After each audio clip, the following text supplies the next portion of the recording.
પવિત્ર શ્રાવણ માસ એટલે ભક્તિનું પર્વ અને એમાં શ્રાવણ સુદ સાતમ એટલે શીતળા સાતમનો દિવસ। આ દિવસે છોટાઉદેપુર પંથક સહિત નગરની બહેનો દ્વારા નગરના પૌરાણિક રણછોડરાય મંદિર સહિત તમામ મંદિરોમાં ખૂબ જ શ્રદ્ધાભેર શીતળા માતાજીની પૂજા અર્ચના કરી પોતાના પરિવાર તેમજ સમગ્ર દેશમાં શીતળા માતાજીની કૃપા વરસતી રહે છે તે માટે પ્રાર્થના કરવામાં આવી હતી। શીતળા સાતમના રોજ ગુજરાતમાં દરેક ઘરોમાં ઠંડા ભોજન જ ખાવામાં આવે છે।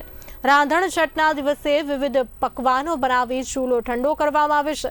તે પછી સાતમના દિવસે પણ ઠંડો જ રાખવામાં આવતો હોય છે, જેથી ભક્તો સવારે ઠંડા પાણીથી નહાય અને સમગ્ર દિવસ ટાઢું ભોજન જ લેવામાં આવે છે અને શીતળા માતા દરેકના જીવનમાં શીતળતા આપે એવી પ્રાર્થના સાથે ભક્તિભાવથી પૂજા કરવામાં આવી હતી।